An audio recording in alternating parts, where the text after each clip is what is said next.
She bit into it and stopped breathing. Not from fear, from memory. The sweetness hit her tongue first. Cinnamon, butter, vanilla, caramelized sugar melting into soft dough. And suddenly she was not standing in an American prison camp kitchen in Alabama. She was in Bavaria, 8 years old. Her grandmother's hands kneading dough in the Sunday morning light. The smell of Zimtschnecken filling the small kitchen. Safety, warmth, a world that no longer existed, a world that... I haven't tasted sugar in years, Margareta Hoffman whispered in German, tears streaming down her face. Real sugar, like this. She was 27 years old. She had spent 3 years baking bread for the Wehrmacht. She had believed she was serving her country. Now she stood in an enemy kitchen, crying over a cinnamon roll, while an American sergeant watched in silence. But that moment was still 3 weeks away. This story begins in darkness, in a ship's hold crossing the Atlantic, with 34 German women who had no idea what awaited them.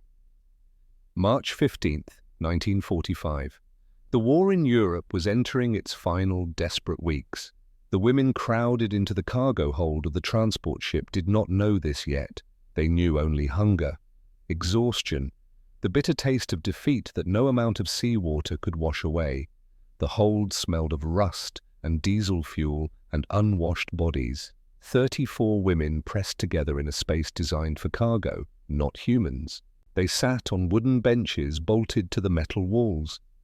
They slept in shifts on thin blankets spread across the floor. They had been sailing for 6 days. They had 11 more to go. Margareta Hoffman pressed her back against the cold metal wall and studied her hands. They told the story of who she had been.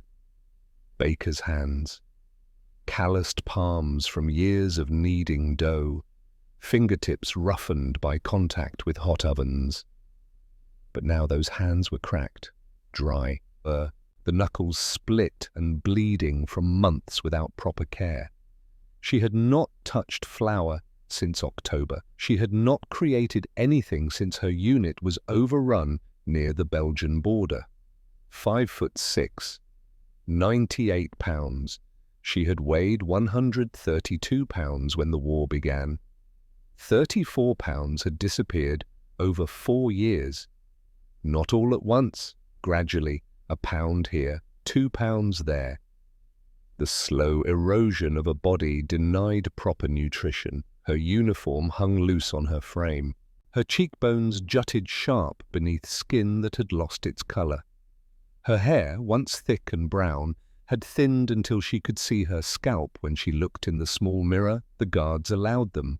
BMI of 15.8, moderate malnutrition.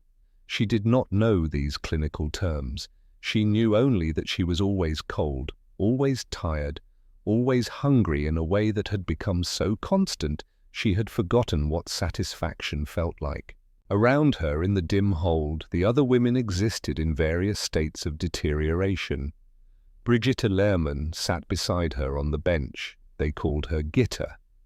22 years old, a radio operator whose fingers had once danced across telegraph keys with precision that earned commendations from her superiors. Now those same fingers picked nervously at the frayed hem of her grey auxiliary uniform. 5'4", 89 pounds, BMI of 15.3. Her blonde hair had gone dull from 8 months without proper washing. Her eyes, which had been bright blue in the photograph she carried from before the war, had faded to something closer to grey. She rarely spoke anymore. She had stopped speaking much after Dresden. Her younger sister Anneliese had been in Dresden. Gitta did not know if Anneliese was alive or dead. The bombing had happened on February 13th, 1945, 1 month ago. The firestorm had killed somewhere between 25,000 and 135,000 people. No one knew the real number. Communication with Dresden had been impossible since the attack. Gitta had written 3 letters. None had been answered, none had been returned. They had simply vanished into the chaos of a collapsing nation. She was 22 years old, and she had stopped hoping. Across the hold, Liesel Falkenberg sat with her knees pulled to her chest. 19 years old, an administrative clerk from Cologne who had never expected to see combat, never expected to be captured, never expected to find herself on a ship bound for America. She was the youngest among them. She cried the most. The other women had stopped comforting her because comfort required energy none of them possessed. They simply let her cry and hoped she would eventually exhaust herself into silence. Near the back of the hold, Hildegard Reinhardt tended to a woman running a fever. They called her Hilda, 31 years old, a senior nurse who had spent the final months before capture working in field hospitals where the wounded outnumbered the supplies 10-1. She had learned to perform triage with nothing but intuition and desperation. Now she worked with only water and torn cloth, trying to bring comfort where she could provide no real treatment.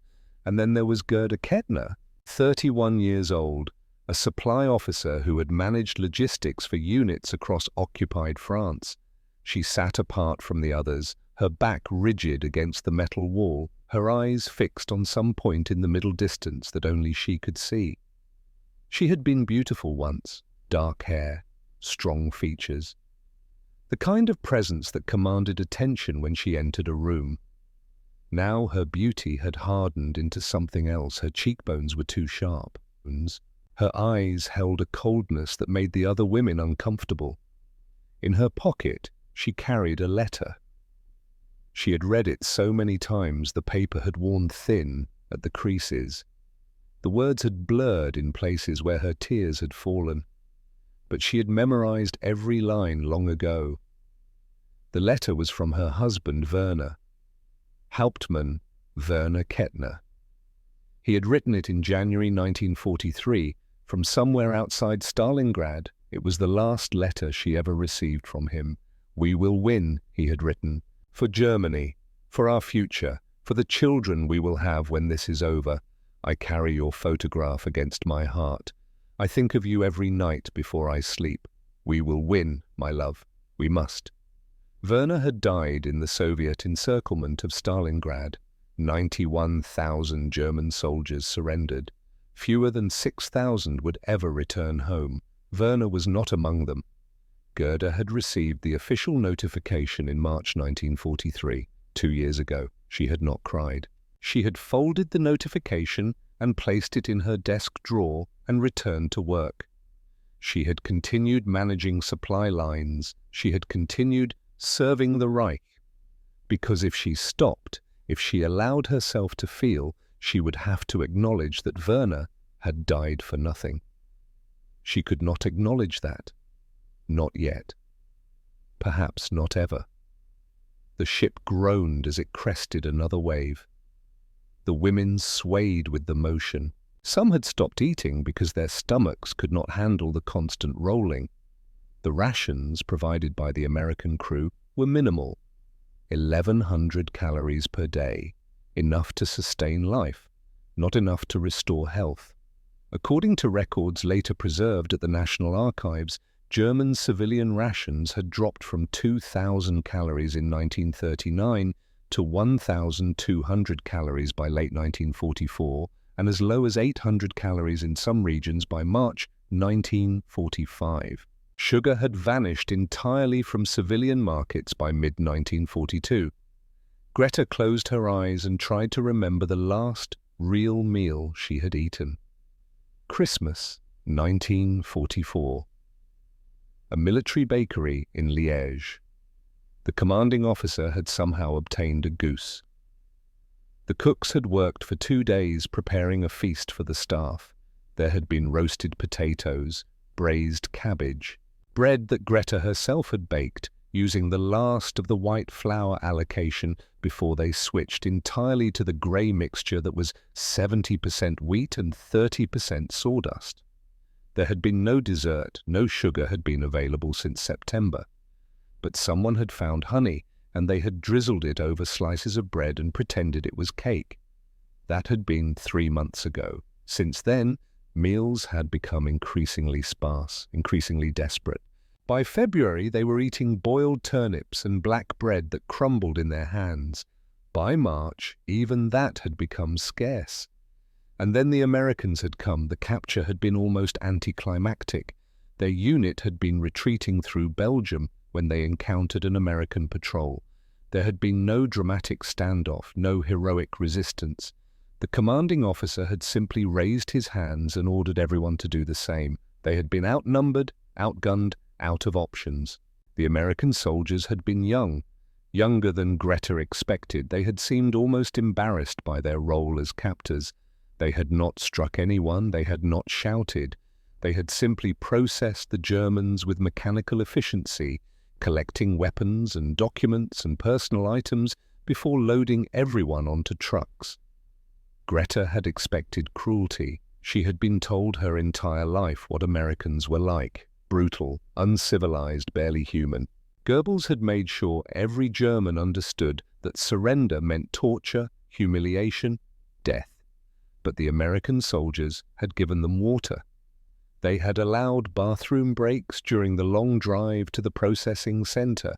They had provided blankets when the nights grew cold. It was confusing. Everything she had been taught said this behavior was impossible. The ship rolled again. Somewhere in the hold, a woman moaned in her sleep. The sound of diesel engines vibrated through the metal walls. Greta opened her eyes and stared at the dim light bulb swinging overhead. Gitta stirred beside her. "Do you think they'll kill us?" Her voice was barely audible above the engine noise. German words whispered between two women who had become friends through proximity and shared misery. Greta considered the question carefully. "No," she finally answered. "Americans follow rules, we've seen that. They'll imprison us, Eve. Probably put us to work, but not kill us." "How do you know?" "Because killing us would be inefficient, and Americans are very concerned with efficiency." It was a weak joke. Neither of them laughed, but Gitta nodded slightly, accepting the logic. They sat in silence for a long moment. "I think about my grandmother," Greta said quietly. "When I close my eyes, I see her kitchen, I smell her baking, Zimtschnecken every Sunday. Do you know the last time I smelled cinnamon?" "No." 1942. March. There was a small bakery in Hamburg that still had some. My mother bought a tiny packet, paid 10 times what it was worth. She made Zimtschnecken for my birthday. They were not as good as grandmother's. She used too little cinnamon because the packet was so small, but I can still taste them. Greta's voice cracked slightly.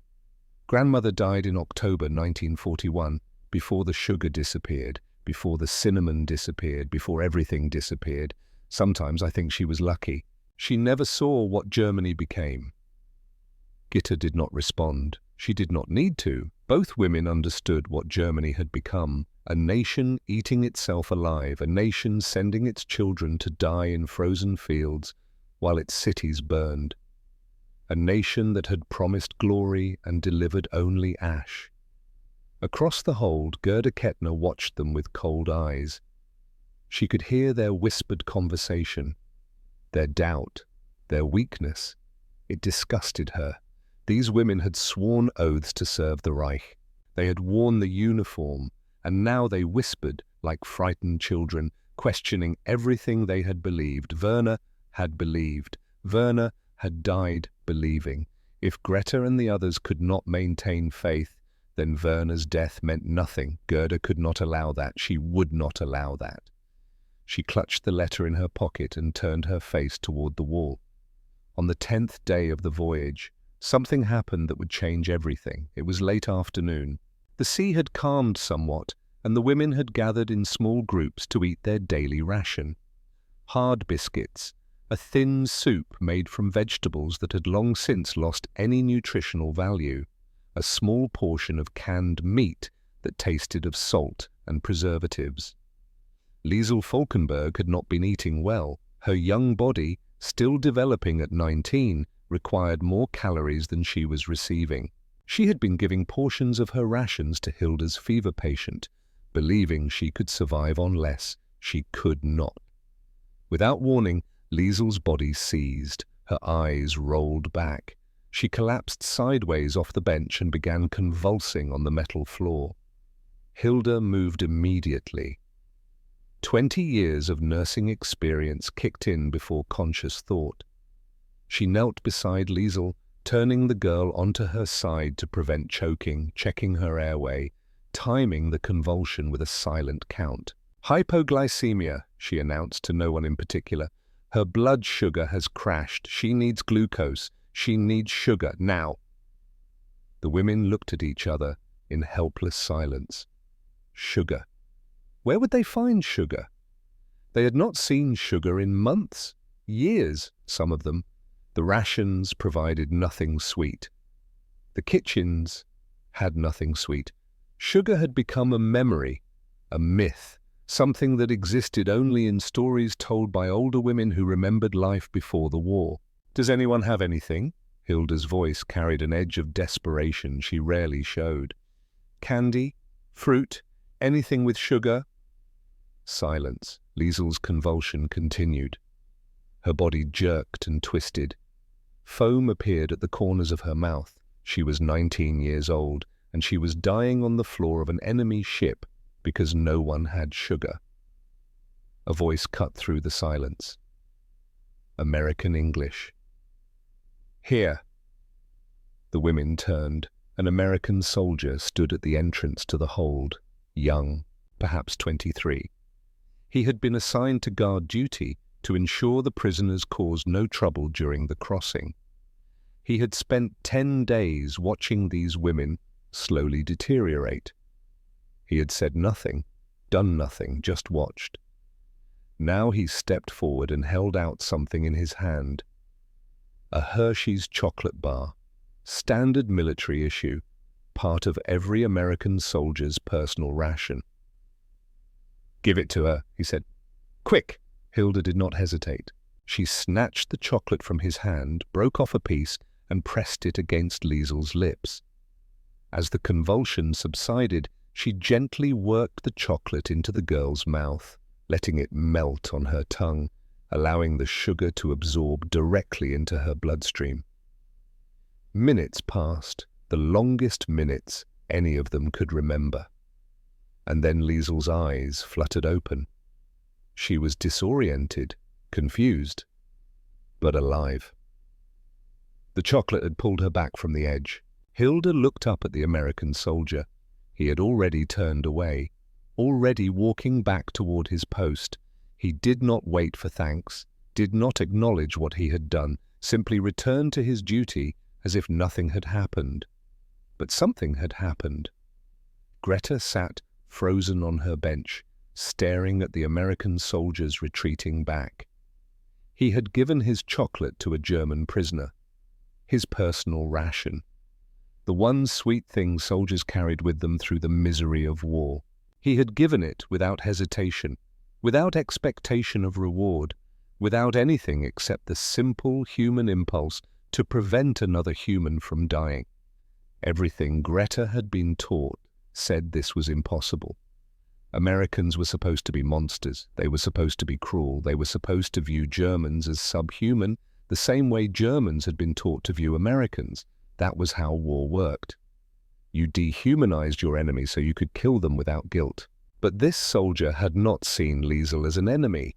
He had seen her as a girl having a seizure, and he had acted accordingly. Greta felt something shift inside her chest, a crack in the wall she had built around her understanding of the world, a tiny fissure that would eventually grow into something much larger. She did not know it yet, but that chocolate bar would change everything, not by itself, not directly, but it would be the first domino, the first small act of unexpected kindness that would eventually lead to a kitchen in Alabama, a cinnamon roll, and tears that she did not know she still had the capacity to cry. The ship arrived at Norfolk, Virginia on March 21, 1945. The women were processed through a receiving facility with the same mechanical efficiency that had characterized every interaction with their American captors, names recorded, possessions inventoried though they had almost nothing left.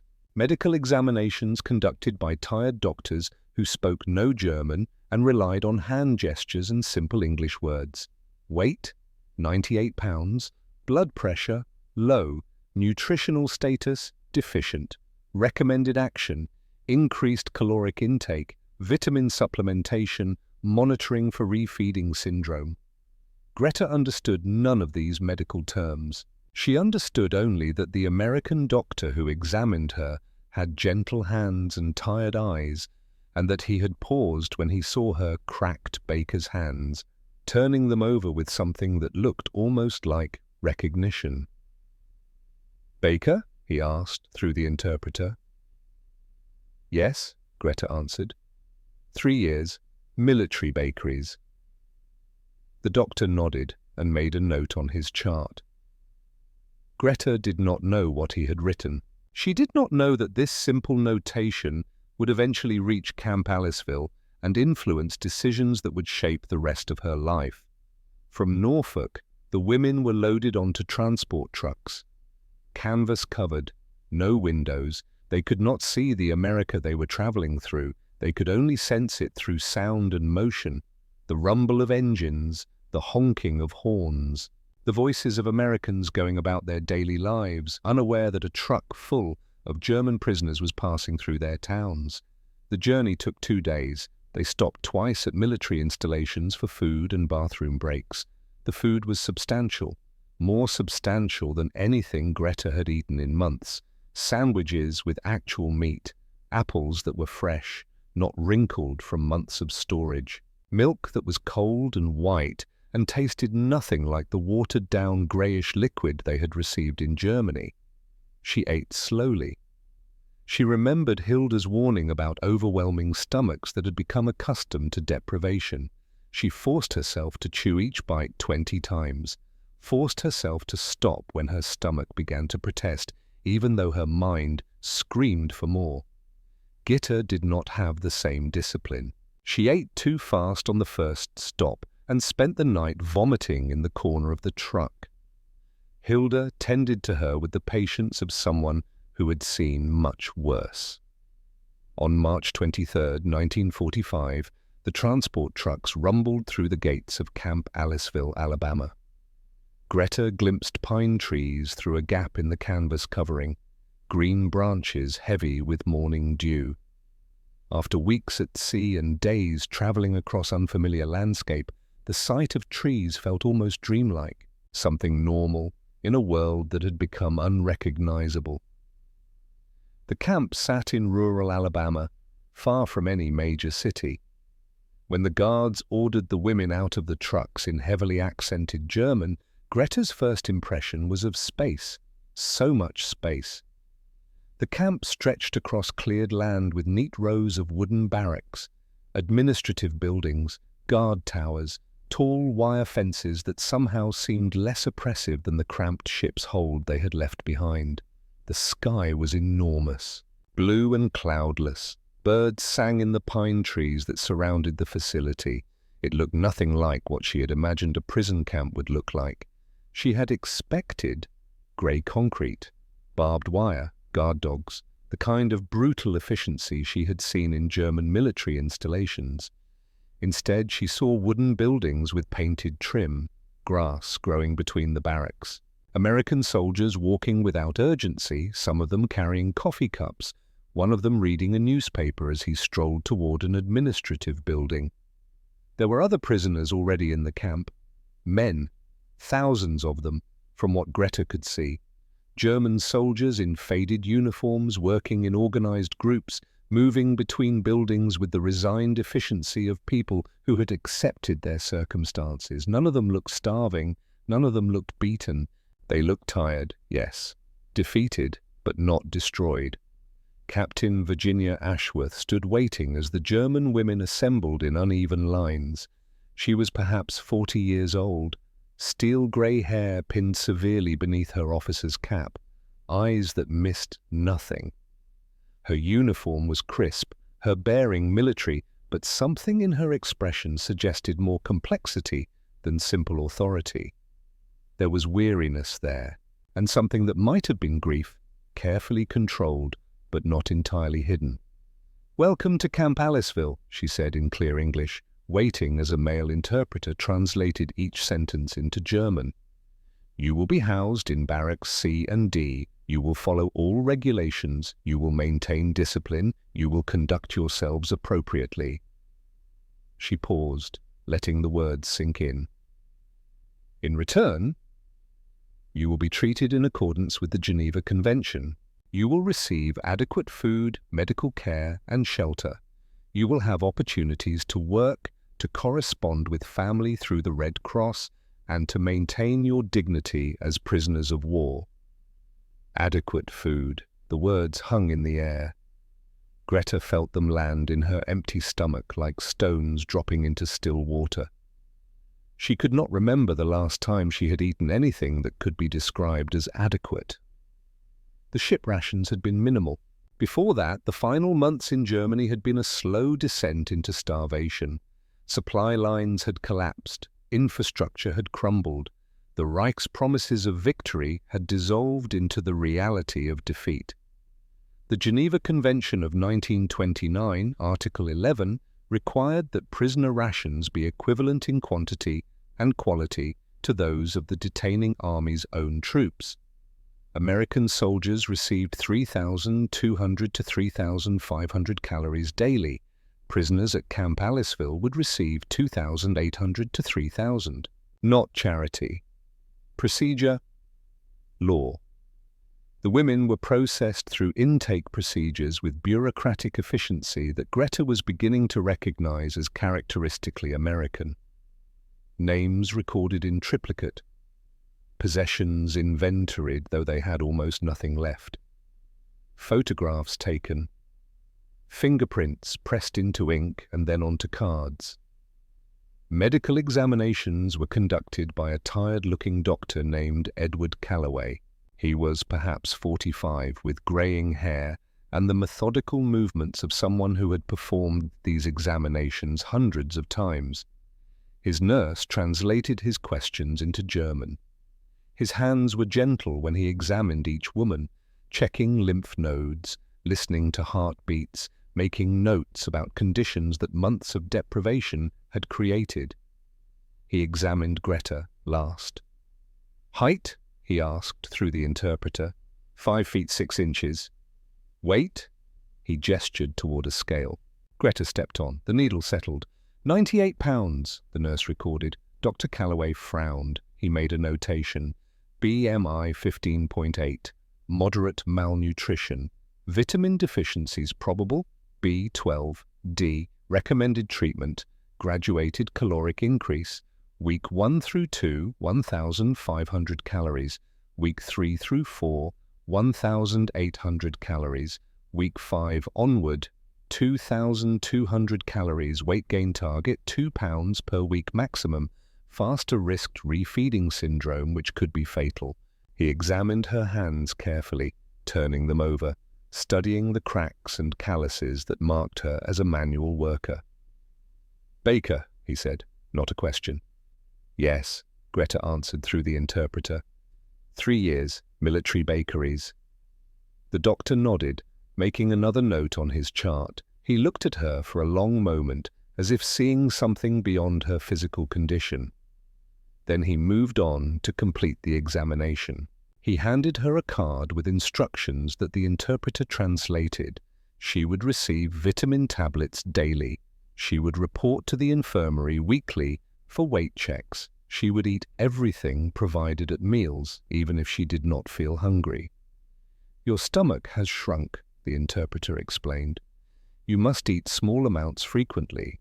Too much too fast can cause refeeding syndrome. It can be fatal. You must eat slowly. You must eat everything." Greta nodded. She did not fully understand the medical danger, but she understood the instruction. Eat slowly. Eat everything. The barracks were simple but clean. Wooden bunks with thin mattresses, grey blankets that smelled of soap. A wood stove for heat, though the Alabama spring required little warming. Windows that let in actual sunlight. After the darkness of the ship's hold, the brightness felt almost painful. Gitta claimed the bunk above Greta's. Her face had gained the slightest bit of colour since the truck stops, though she still moved with the careful slowness of someone recovering from illness. "It's better than I expected," she whispered in German, as the guards left them to settle in. Hilda was already organising the limited space, her nurse's instincts transforming chaos into order.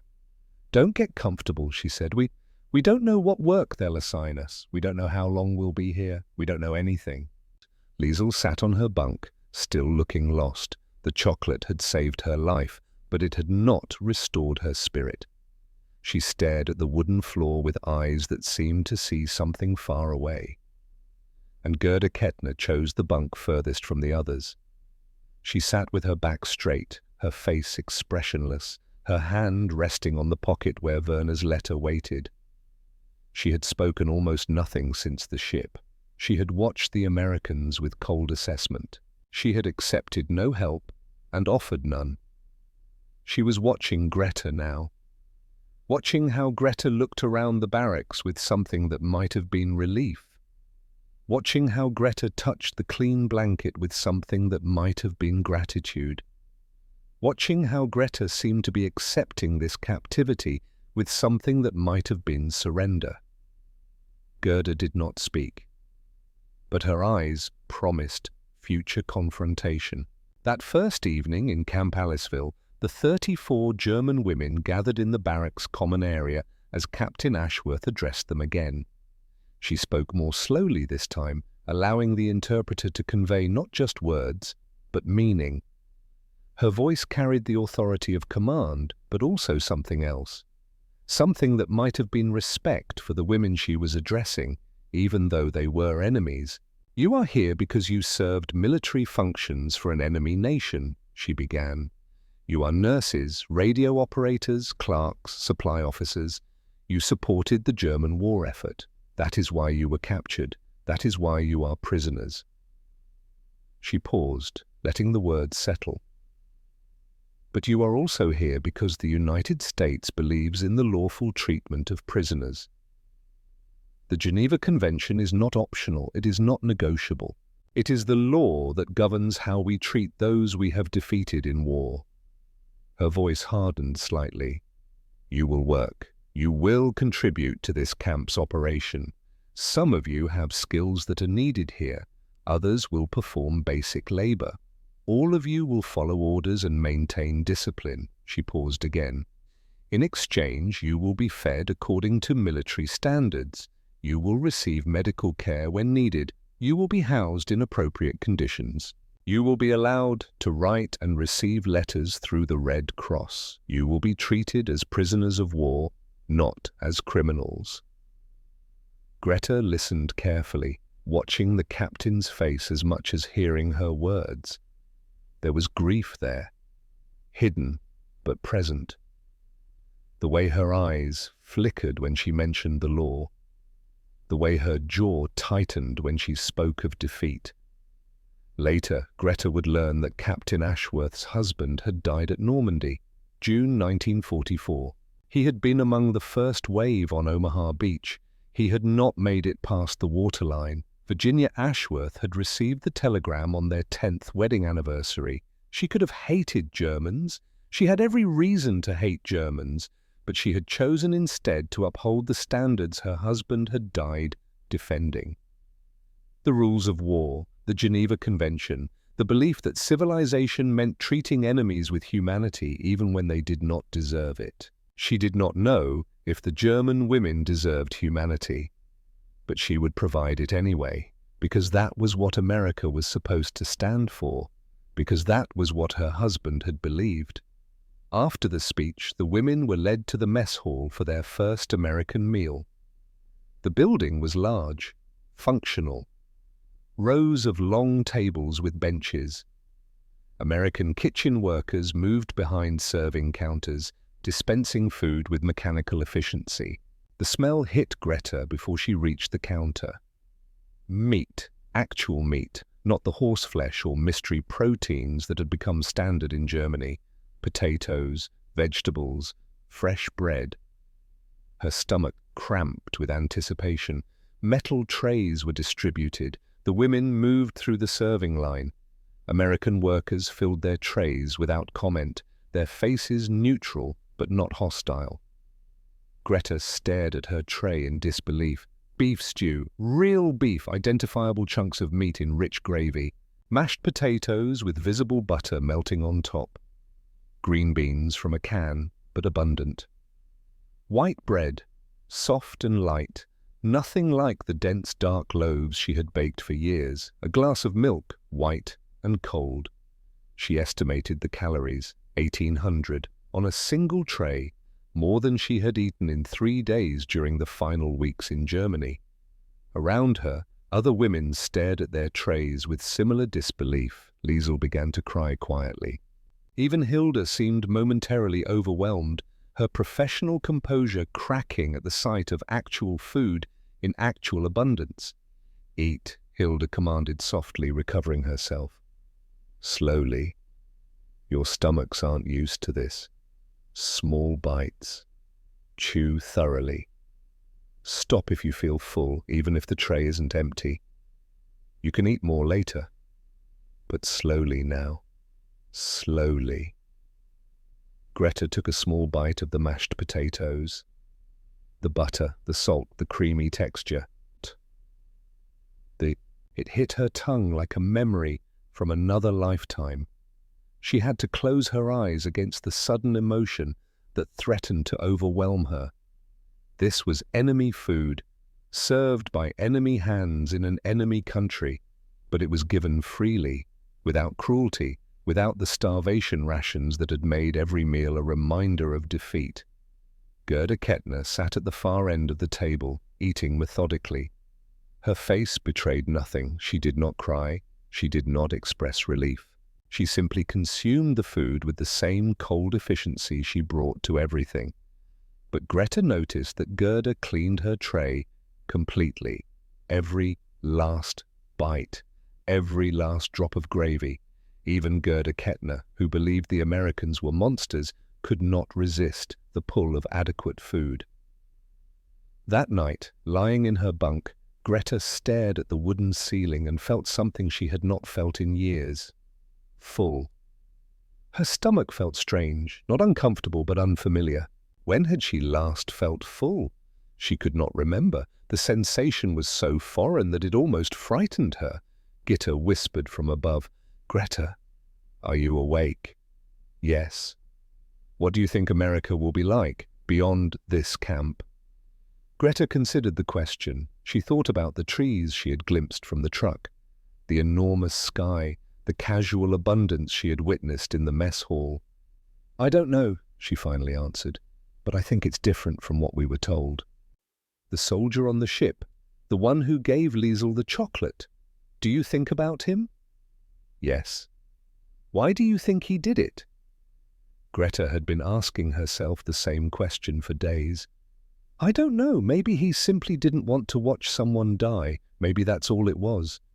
A human impulse, not an American impulse or a German impulse. Just human." "Is that possible, after everything?" "I don't know, Gitta. I don't know anything anymore." They fell silent. Eventually, Gitta's breathing deepened into sleep. But Greta remained awake, thinking about chocolate bars and cinnamon rolls, and the way the world could surprise you. Somewhere across the camp, in a kitchen she had not yet seen, an American sergeant named Walter Brennan was cleaning his ovens after the evening meal. He had been baking for 30 years. He had lost his wife to cancer in 1942. He had stopped making cinnamon rolls after she died because she had loved them too much. He did not know that in 3 weeks he would make cinnamon rolls again. He did not know that a German prisoner would taste them and weep. He did not know that a simple act of sharing would bridge something that propaganda had tried to make unbridgeable. But that moment was coming, and everything was about to change. The next morning began at 6 with the sound of a bell echoing across Camp Aliceville. Breakfast was served at 6:30, oatmeal with milk, toast with butter, scrambled eggs, orange juice, and on each table a small bowl of white crystals, sugar. Greta stared at it, available, unlimited. She could take as much as she wanted. She had not seen unlimited sugar since 1941. Her hand trembled as she spooned a small amount into her oatmeal. She had to remind herself to eat slowly, to chew, to not let the abundance overwhelm the discipline required to safely restore her depleted body. After breakfast, work assignments were distributed. Hilda and 2 other nurses went to the infirmary. Liesel and the clerks went to the records office. Gitta and the radio operators were assigned to maintenance and cleaning. When Greta identified herself as a baker, Captain Ashworth's expression shifted. "We have a kitchen staff shortage, but placing you there requires approval. For now, you'll work in the laundry." Greta understood the unspoken concern. A baker had access to food, to supplies, to potential tools that could become weapons. Trust had to be earned. The laundry building sat at the eastern edge of the camp. Private Thomas Aldridge was assigned to guard it. He was 24 years old, from Dayton, Ohio, tall and lean with close-cropped brown hair and eyes that held a hardness unusual in someone so young. He carried his rifle with casual familiarity. He watched the German women with an expression that was not quite hostility, but was certainly not warmth. His grandfather Heinrich had been a prisoner of war in a German camp during World War I, 18 months of captivity that had nearly killed him. Heinrich had filled young Thomas with stories of cruelty, of deprivation, of the casual inhumanity of captors who viewed their prisoners as subhuman. "Never trust a prisoner," Heinrich had told him. "They will smile at you and stab you when you turn your back." Thomas had carried those warnings into this war. He had fought in the Philippines. He had watched friends die. He had learned to view the other side as less than human.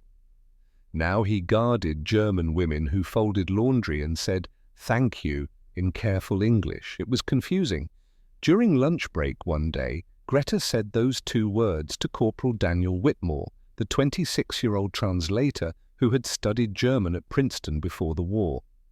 "You're welcome," he replied. Aldridge watched the exchange from his post. His grandfather's voice echoed in his memory. But the woman who had said thank you did not look like a threat. She looked tired, hungry, lost. That afternoon, a scent drifted through the laundry windows. Cinnamon, butter, vanilla. Something baking, something indulgent. Greta stopped mid-motion, a wet sheet forgotten in her hands. Her eyes closed involuntarily. The scent transported her across years and oceans. Her grandmother's kitchen. Sunday morning's warmth and safety before the world fell apart. Gitta appeared beside her. "What is that?" "Cinnamon rolls. Americans call them cinnamon rolls." "It smells like before." "I know." They stood at the windows, breathing deeply, trying to capture and hold the sweetness that reminded them of everything they had lost. Aldridge watched them from his post. He did not understand why the German women seemed so affected by the smell. It was just cinnamon rolls. He did not know that they had not smelled cinnamon in years. Did not know that sugar had become a myth in their homeland. But he noticed. He filed it away. And 3 weeks later, when he watched the baker cry over a cinnamon roll, he would remember this moment. He would remember the longing on their faces. And he would begin to understand something his grandfather had never taught him. That enemies were also human. The kitchen door opened for her on April 3rd, 1945, 11 days after arriving at Camp Aliceville. 11 days of washing sheets and folding uniforms and breathing in the distant scent of cinnamon that drifted across the compound like a ghost from another life. Sergeant Walter Brennan had been watching her. He had noticed her hands first. The way she folded kitchen linens when they came through the laundry. The precision. The economy of motion. Each fold exact, creating perfect rectangles that stacked uniformly. These were not the movements of someone who had learned to fold in captivity. These were ingrained habits, professional habits, the muscle memory of someone who had spent years working in kitchens. Walter Brennan was 52 years old. He had been baking since he was 14, learning the trade from his Polish immigrant father in a Pittsburgh bakery. He knew bakers' hands when he saw them. He had mentioned this to Captain Ashworth on April 2nd. The German woman in the laundry, the one with the cracked hands, she was a baker. Ashworth had looked up from her paperwork. "How do you know?" "I've been doing this for 30 years, Captain. I know my own kind." The captain considered. "We're short-staffed in the kitchen. Peterson shipped out last week. Rodriguez has been reassigned to the Pacific. I'm running a facility that feeds 6,000 people with half the personnel I need." "I understand the security concerns, Sergeant." "She's a baker, and we need bakers." A pause, then, "Start her on basic duties. Supervised, restricted access. Private Aldridge maintains watch at all times. Any indication of trouble, any at all, and she goes back to laundry permanently." "Understood, Captain." And so on the morning of April 3rd, Corporal Whitmore appeared at the laundry with new orders. "Kitchen duty, starting today. Sergeant Brennan requested you." Greta's hands stilled in the soapy water. Kitchen duty. Someone had noticed. The walk across the compound felt longer than it should have. Past the administrative building, past the barracks where male prisoners worked, past the guard towers where American soldiers watched everything. The kitchen building was larger than she had expected. Through the windows, she could see massive ovens, industrial mixers, stainless steel preparation tables gleaming under fluorescent lights. Private Aldridge was waiting at the door. "Kitchen assignment," he said. "Yes." He nodded once and opened the door. And the smell hit her like a physical force. Bread baking, onions sautéing, coffee brewing. Her stomach cramped with a hunger that transcended mere emptiness. This was the hunger of a professional denied her craft. Sergeant Brennan stood near the industrial ovens, reviewing preparation lists. He was a large man with greying hair and weathered hands scarred from years of contact with hot surfaces. Baker's hands, like hers, different in size but shaped by the same work. He handed her a white apron and a cap without speaking. The fabric was clean, starched, professional. Greta put it on with trembling hands. For the first time in 6 months, she was dressing for kitchen work. For the first time in 6 months, she was being recognized as what she was. Through Whitmore, Brennan explained the rules. "You work only at stations I assign. You touch nothing without permission. You ask questions before acting. Private Aldridge will be nearby at all times. Any problems, and you return to laundry. Understood?" "Understood, Sergeant." He pointed to the far corner of the kitchen, where a mountain of potatoes waited. "Start there." Potatoes, mountains of them. Greta's hands moved automatically. Peel, turn, peel, turn. The brown skin falling away to reveal pale flesh beneath. It was mindless work, but being in a kitchen again felt like returning to herself. She observed everything while she worked. The Americans used ingredients with casual abundance that made her chest ache. Butter measured in pounds, eggs by the dozen, milk in large metal containers, and sugar, 50-pound bags of it stacked on storage shelves like they were nothing special.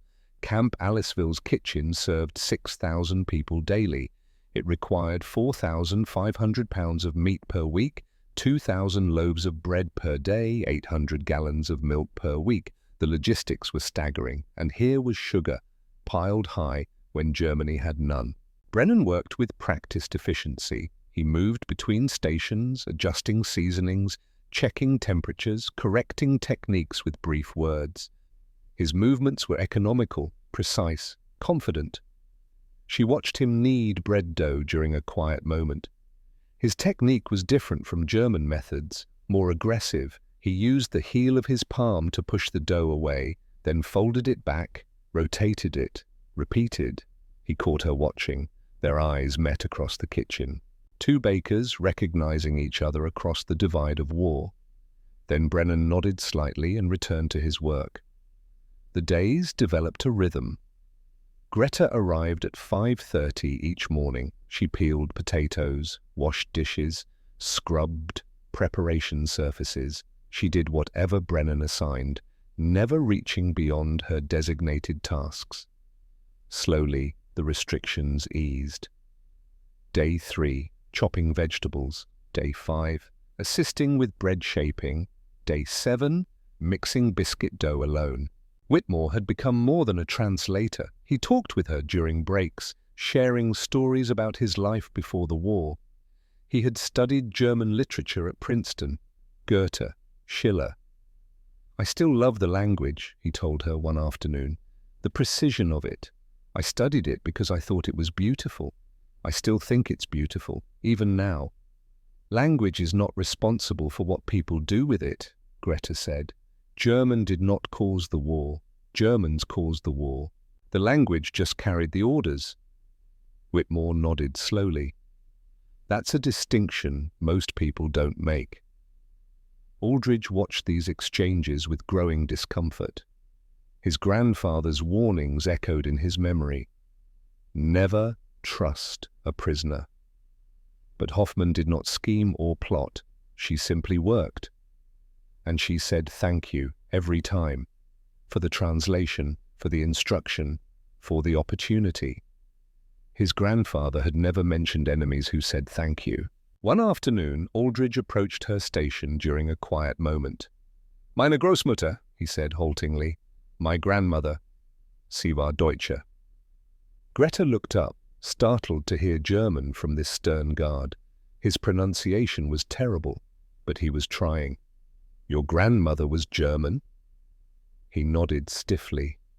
"From Bavaria. She taught my mother some words.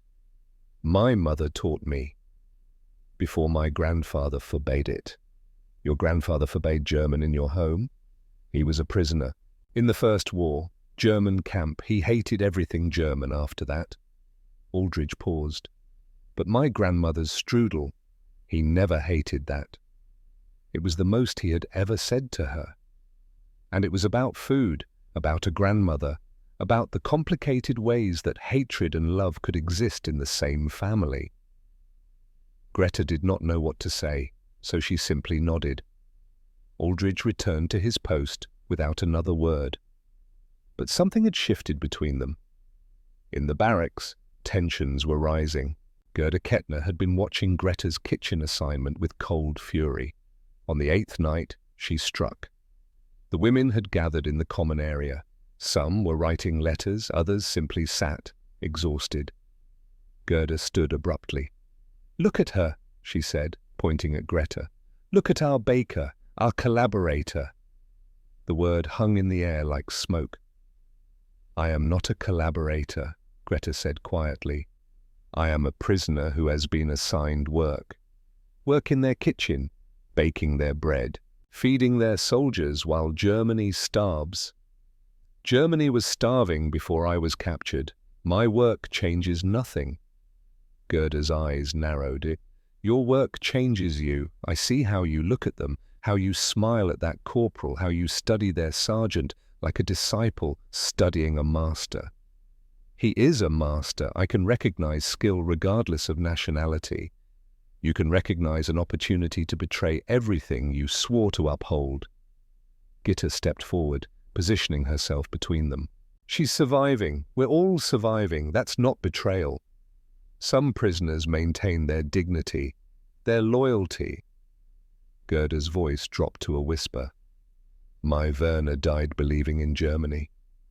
If Werner could see you now, Hoffmann, baking bread for the enemy, smiling at them, he would be disgusted. The mention of Werner was calculated, cruel, but Greta did not flinch. Your Werner died in a frozen field for a regime that lied to him, that lied to all of us. I am sorry for your loss. Truly, but his death does not obligate me to pretend those lies were truth. For a moment, Gerda seemed about to strike her. Then Hilda stepped between them. Enough. We are all prisoners here. We have all lost things. Fighting among ourselves serves no one. Gerda held her position for a long moment. Then she turned and walked to her bunk without another word. Lines had been drawn. Sides had been chosen. April 12, 1945. President Roosevelt was dead. The announcement spread through Camp Aliceville like wildfire. Brennan stopped mid-task. The kitchen workers looked at each other with shock and grief.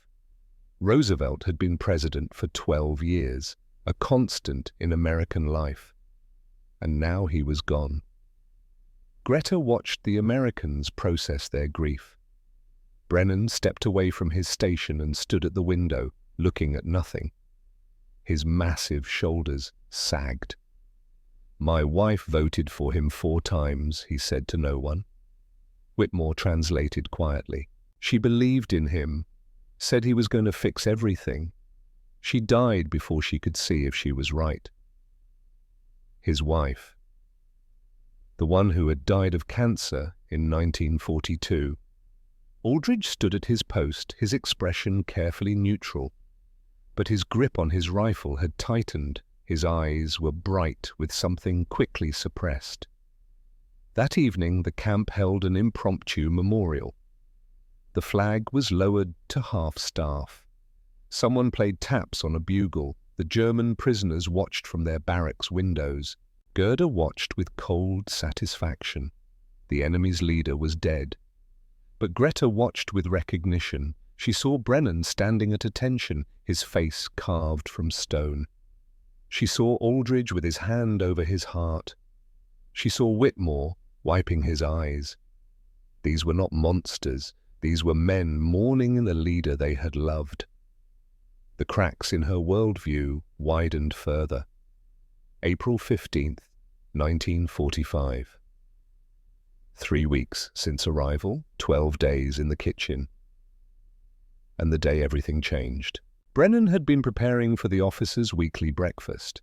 Fresh eggs, bacon, and cinnamon rolls. He had not made cinnamon rolls since his wife died. Margaret had loved them. Every Sunday morning for 23 years of marriage, he had made cinnamon rolls while she sat at the kitchen table with her coffee, watching him work. She said it was her favorite thing, not the rolls themselves, but watching him make them. After she died, he could not bring himself to make them. The smell would be too much, so he had taught other cooks to prepare them and stayed away entirely. But now there was a shortage of skilled bakers, and he decided to make them himself. For the first time in 3 years. Greta had been assigned to bread duty that morning. She was shaping loaves when the smell began to fill the kitchen. Cinnamon, butter, sugar, vanilla. She stopped working. Her hands stilled on the dough. Brennan was measuring flour into a massive mixing bowl, 6 cups. His movements were deliberate, as if each gesture cost him something. He added sugar, 1/2 cup, salt, 1 teaspoon, yeast, 2 packets, warm milk, 1½ cups. Greta watched, transfixed. He cracked 2 eggs into the mixture, added softened butter, 1/2 pound. He began to mix, first with a wooden spoon, then by hand. He turned it out onto the floured surface and began to knead. 10 minutes, his technique was aggressive. He used the heel of his palm to push, then folded, then rotated. The dough transformed, becoming smooth and elastic. He shaped it into a ball, placed it in a greased bowl, covered it with a clean cloth. 1 hour, he said. Then we roll. The hour passed. Brennan returned to the dough. He punched it down, turned it out, reached for a rolling pin. The rectangle emerged slowly. 18 inches by 12. Even thickness throughout. Then came the filling. Softened butter, spread edge to edge. The motion was gentle, almost tender. He was not just preparing food, he was performing a ritual, a remembrance. The cinnamon-sugar mixture came next. 2 tablespoons of cinnamon, 1 cup of sugar, mixed together and distributed evenly. The smell intensified. Greta's grandmother's kitchen. Zimtschnecken rising in the morning light. Brennan rolled the dough into a tight spiral, cut it into 12 pieces, arranged them in a greased pan, covered them for a second rise. 30 more minutes. When he slid the pan into the oven, Greta realized she had stopped breathing. 22 minutes. The timer rang. Brennan removed the pan. The rolls were golden brown, perfectly risen. He prepared the glaze. Powdered sugar, milk, vanilla extract whisked together. He poured it over the warm rolls. It ran into the spirals, pooled in the crevices, and then he did something unexpected. He cut a single roll from the corner. The corner roll, the one bakers traditionally kept for themselves. He placed it on a small plate, added a fork, and walked across the kitchen to where Greta stood. Whitmore translated, "You taste. You cannot make what you don't understand." Greta stared at the plate. This was the officer's special order, not for prisoners. Her hands trembled as she accepted it. "Sergeant Brennan, I cannot. This is not for prisoners." He looked at her with weathered eyes that had seen so much. "You are kitchen worker now. Kitchen workers must know the food they make. This is not gift. This is training. Eat." She sat on a nearby stool, the fork gripped in her unsteady hand. The other kitchen workers had paused, watching. Aldridge had shifted his position, his attention focused on this scene. The entire kitchen held its breath. Greta cut a small piece. The roll separated easily, revealing layers of dough and cinnamon and sugar. She raised it to her mouth, and the moment it touched her tongue, something inside her shattered. The sweetness overwhelmed her. Not just sugar, layers of flavor, butter and cinnamon and vanilla, and the complex notes of properly developed dough, warm and soft and rich beyond anything she had tasted in 4 years. Her eyes closed. And she was not in Alabama anymore. She was in Bavaria, 8 years old, her grandmother's kitchen, the old woman's hands moving through dough, the smell of Zimtschnecken. Sunday morning, church bells in the distance. "Flour needs love, Greta," her grandmother said. "Knead by hand, not by machine. The dough knows the difference." Her grandmother had died in October 1941. Before the sugar disappeared, before everything disappeared. Greta had not cried at the funeral, had not cried when they lowered the coffin into the earth, had been too numb. She had not cried since. But now, in an American kitchen, with enemy eyes watching, she could not stop the tears. They came without warning, rolling down her cheeks. Her shoulders began to shake. She took another bite anyway, forced herself to continue, to taste fully what she had been denied. "I'm sorry," she whispered in German, then English. "I'm sorry. I have not tasted sugar in years. Real sugar, like this." Whitmore translated, though her tears needed no interpretation. Around the kitchen, the Americans exchanged glances. Aldridge looked away, his expression uncomfortable, his grip on his rifle loosening for the first time. Even Brennan's face showed cracks. Recognition. Understanding. Memory of his own losses. "Your mother," he asked through Whitmore, "did she teach you to bake?" "My grandmother, she died in 1941. Before everything," Brennan nodded slowly. "My wife died in 1942.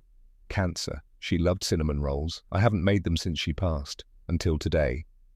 The words hung in the air. Two people who had lost. Two people who had stopped. Two people connected by flour and sugar and the memories that simple food could contain. Greta forced herself to eat slowly, to savor. Each bite was a revelation. She had forgotten food could be joyful. When she finished, she set down the fork and wiped her eyes. "Thank you, Sergeant Brennan. I understand now what you want me to create. I will learn your methods. I will honor your teaching." He nodded once. Something had passed between them, something that transcended enemy and captor. He returned to his work. The kitchen resumed its rhythm, but Aldridge remained at his post, watching the woman who had wept over a cinnamon roll. His grandfather had said, prisoners were not like us.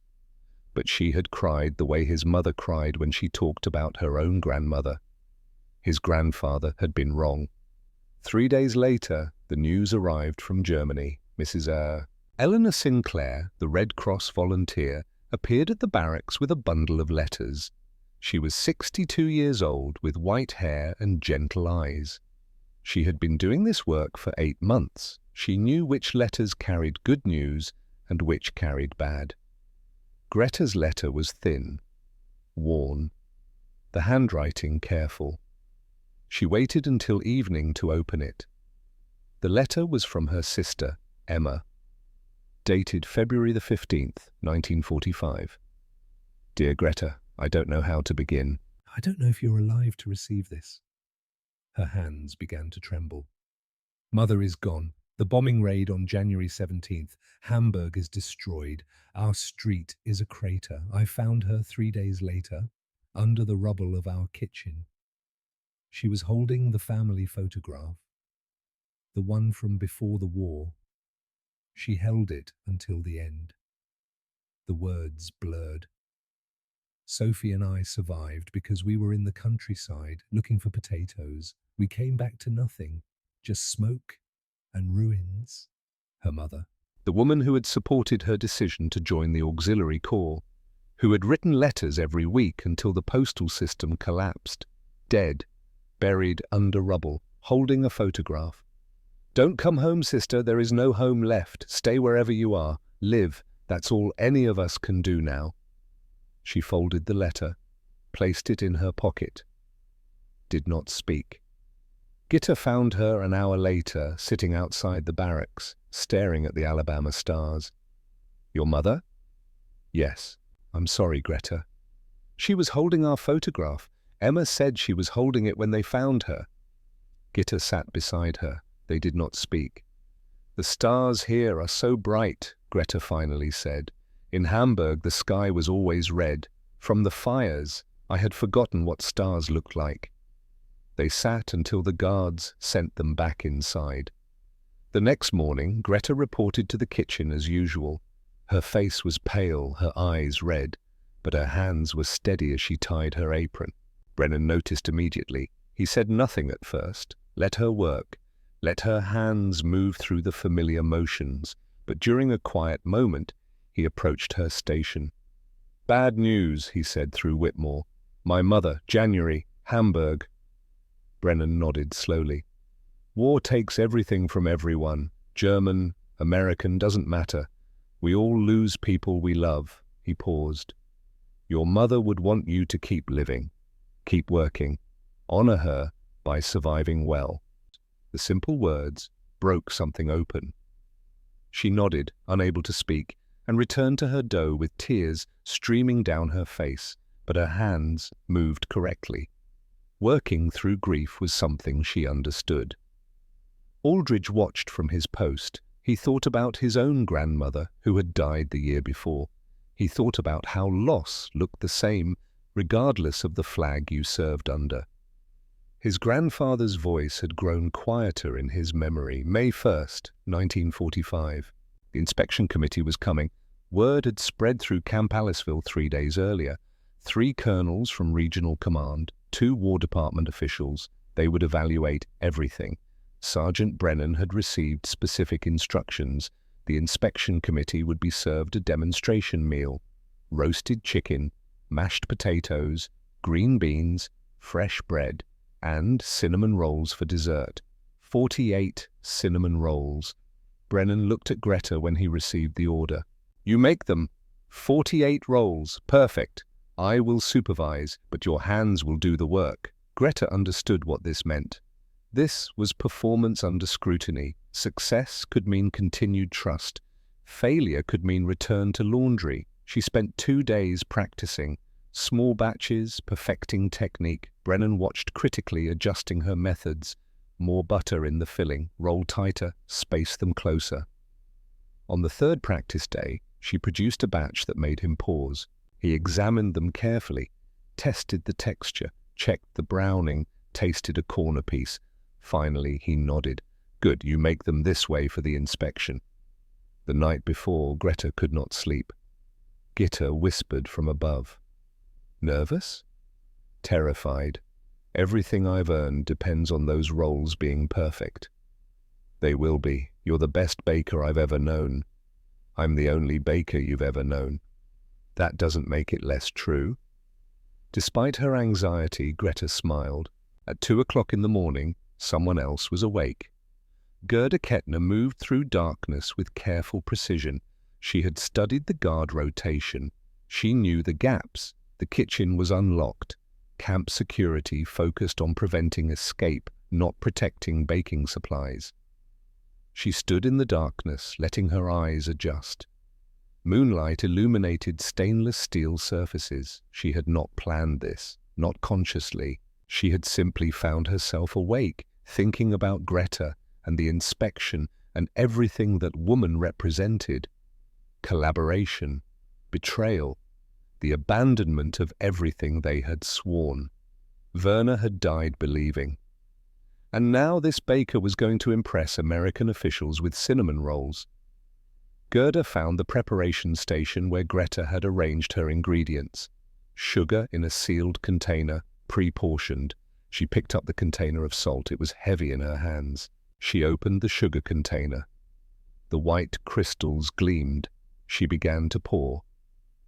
She did not know that Private Aldridge was outside, unable to sleep. Nightmares plagued him since the Philippines. He was smoking a cigarette near the kitchen when he saw movement through the window. A figure. Doing something at the preparation station. His training kicked in. He moved silently, finding a better angle. He watched. He saw the woman pour something from one container into another. Kettner, the cold one, she finished and slipped back into the night. Aldridge let her go. He filed the information away. Greta arrived at 4 a.m. Her hands were steady as she gathered ingredients. She had conquered her anxiety through preparation. Brennan was already there, checking oven temperatures. She reached for the sugar container. "Wait." Aldridge stood in the doorway. His face was drawn. "Don't use that sugar. It's been contaminated." Silence. Brennan crossed the kitchen in 3 strides. "Explain." "I couldn't sleep. Went outside around 0200. Saw someone through the window. A woman putting something into that container." "Which woman?" Aldridge hesitated. His grandfather's voice echoed. But the woman crying over cinnamon rolls had not stabbed anyone. The woman mourning her mother had not plotted. "Kettner," he said, "the supply officer." Brennan opened the container and sniffed. Salt mixed with the sugar. "Would have ruined everything." He looked at Greta. "You knew nothing of this?" "No, Sergeant, I swear it." He studied her. Whatever he saw satisfied him. "We say nothing for now. Hoffman, you have fresh ingredients?" "I would need to measure new sugar." "Then measure it. Start over. You have time if you begin now." Greta looked at Aldridge. "Thank you. You did not have to tell." He shrugged. "I saw what I saw. Lying wouldn't be right." He turned and walked to his post. Greta gathered fresh sugar and began again. The inspection committee arrived at noon. Captain Ashworth led them through the camp. Barracks, infirmary, work programs. At 12:30 they entered the kitchen. Greta stood at her station, invisible in her white apron. Just another worker, just another prisoner. Brennan presented the demonstration meal, explained procedures, answered questions about supply chains and Geneva Convention compliance. The food was served at 1300. The officials ate, pleased with the chicken, appreciative of the potatoes. Then the cinnamon rolls arrived, 48 of them, golden brown and glistening with glaze. Colonel Harrison, the senior officer, selected one and took a bite. He chewed slowly. His eyebrows rose. "Sergeant Brennan, this is the best cinnamon roll I've eaten in military service, perhaps ever." Brennan allowed himself a small smile. "Thank you, Colonel, but I can't take full credit. These were made by one of our kitchen workers." One of your staff?" Brennan gestured toward Greta. "Hoffman, a German prisoner, former military baker, 3 years of professional experience." Harrison set down his cinnamon roll and studied Greta. "A German prisoner made these?" "Yes, Colonel, under supervision, but the technique is hers." Harrison was silent. "Interesting approach," one of the colonels said, "using prisoner skills productively." "The Geneva Convention encourages it, sir," Captain Ashworth said. "Prisoners who work are healthier, more manageable." Harrison nodded. He took another bite. "She's done what Goebbels claimed was impossible, proved that the enemy can also create something beautiful." He addressed Greta directly. "What's your name?" "Margareta Hoffman, sir. I was baker for Wehrmacht 3 years. Now I work here." "Where did you learn to bake like this?" "My grandmother, sir, in Bavaria, and Sergeant Brennan has taught me American methods." "No, your grandmother would be proud." Greta felt tears threatening but forced them back. "Thank you, sir. I hope so." After the committee departed, Brennan found Greta cleaning her station. "You did well. Better than well. You made me look good in front of colonels." "Thank you for the opportunity, Sergeant." "You earned the opportunity. That's different from being given it." He paused. "When this war ends, things will change. I don't know what happens to German prisoners, but whatever happens, remember that you can bake. No one can take that away." 1 week later, the war in Europe ended, May 8th, 1945. Victory in Europe Day. The announcement came at 11 o'clock in the morning. Germany had surrendered unconditionally. On the American side, celebration erupted. Soldiers embraced. Some wept with relief. In the German barracks, there was only silence. Greta stood at the window, watching the Americans celebrate. She thought about Hamburg, about her mother, under rubble, about the country she could no longer recognize. Around her, women processed the news in their own ways. Some wept, some sat in stunned stillness. Gerda Kettner stood apart, her back rigid. The investigation into the sabotage had been handled quietly. Captain Ashworth had confronted Gerda the day after the inspection. Gerda had not denied it, had not apologized. She had been confined to barracks, extra duties assigned, but no formal charges. The war was ending. Now, as surrender was announced, Gerda's rigid posture began to crack. She reached into her pocket and pulled out Werner's letter. "We will win, for Germany." Germany had lost. Werner had died for nothing. Her knees buckled. She caught herself against the wall. Everything she had believed, everything that had made Werner's death bearable, gone. She slid down the wall and sat on the floor, the letter clutched in her hands, and began to shake. Greta watched from across the room. She could have felt satisfaction. This woman had tried to sabotage her. But looking at Gerda now, broken on the floor, Greta felt only recognition. She crossed the room and knelt beside her. "Werner," Gerda whispered. "My Werner." I know. Greta put her arms around the woman who had tried to destroy her, held her as she shook, let her cry. They stayed that way for a long time. When Gerda finally pulled back, her eyes were red but clearer. You knew about the sugar. I knew. Why didn't you report me? Because you had already lost enough. Werner, your country, your faith. What would punishment accomplish except add to the suffering?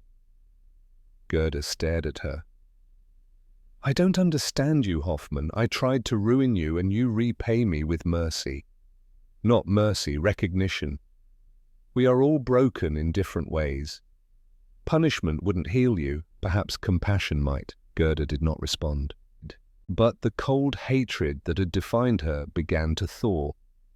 It was a beginning. June 1945. The war was over. The future remained uncertain. Announcements came about repatriation. German prisoners would be sent home. Greta received the news with mixed emotions. Home. What home? Hamburg was rubble. Her mother was dead. Her sisters were surviving with an aunt she barely remembered. She was not the only one asking these questions. Gitta had learned Dresden remained inaccessible. Her sister Anneliese was still missing. Hilda had received word that her Munich hospital was destroyed.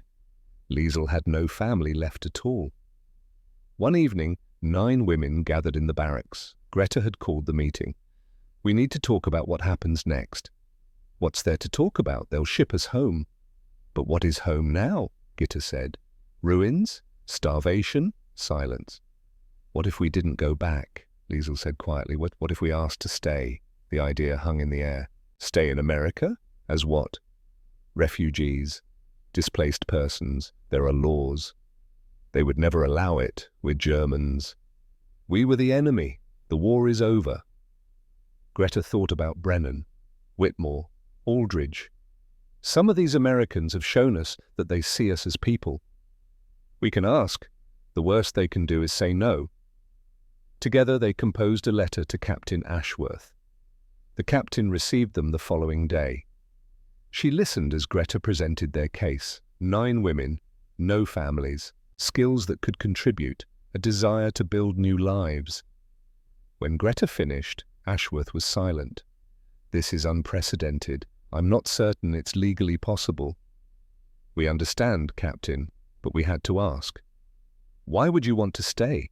This is the country that defeated yours. Greta chose her words carefully.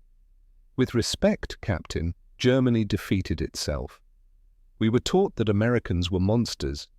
Instead, we found people who fed us, treated our illnesses, taught us skills.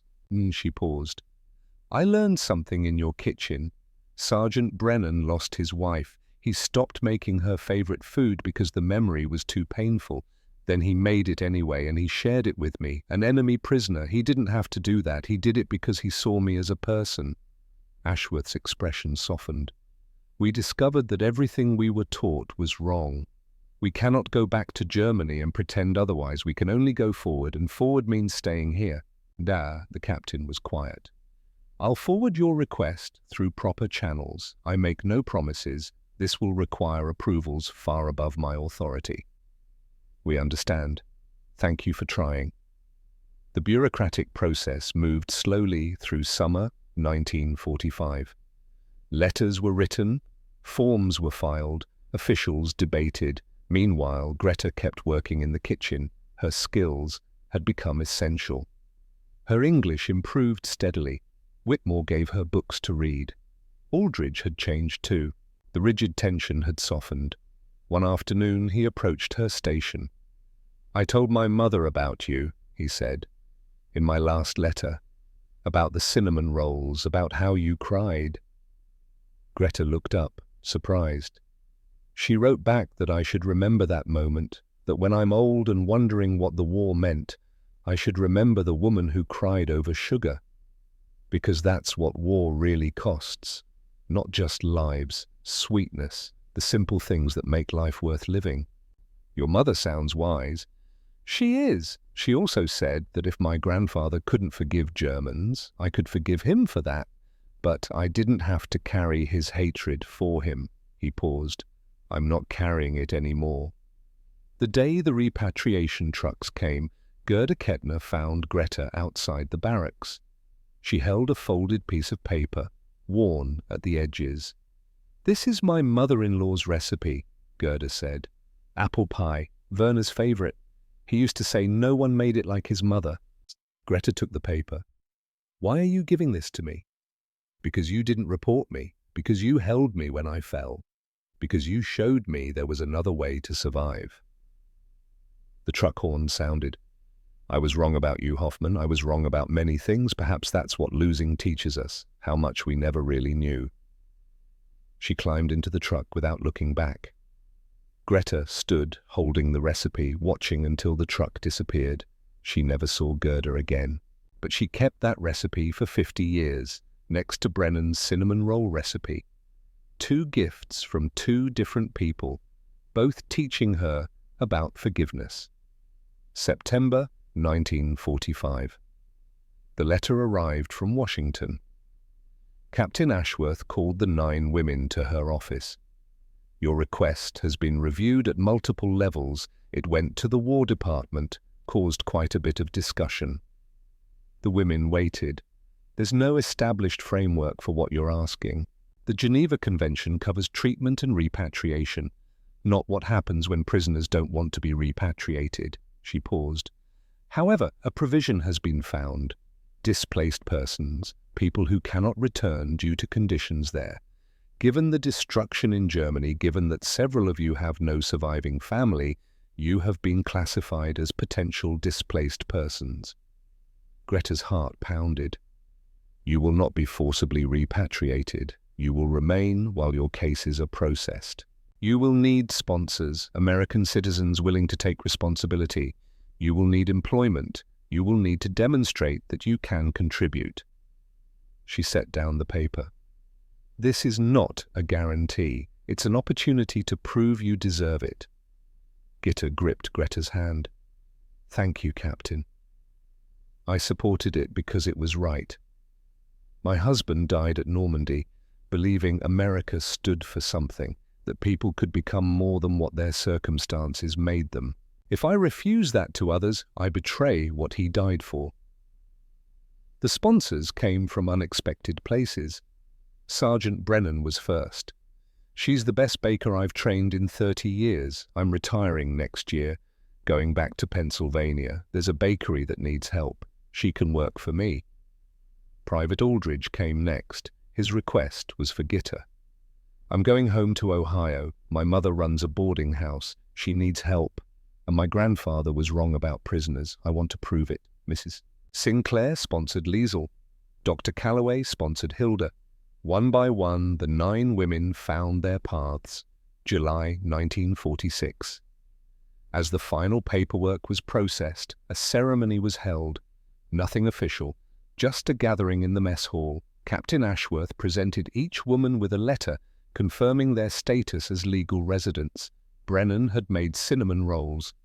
Greta stood with one in her hand, looking at the faces around her.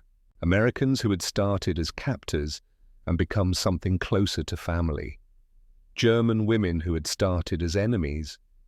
She thought about her grandmother's kitchen. The Sunday mornings that would never come again. The mother she had lost. The sisters she hoped to someday bring here. She bit into the cinnamon roll. The sweetness flooded her senses.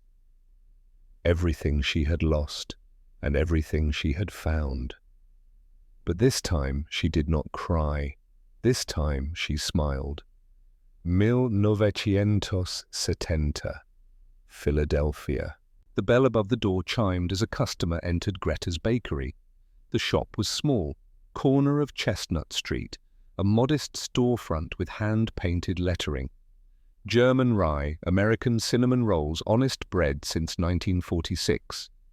Margaretta Weston, née Hoffman, looked up from the counter. She was 52 now, grey at the temples, hands still bearing the calluses of 40 years of baking.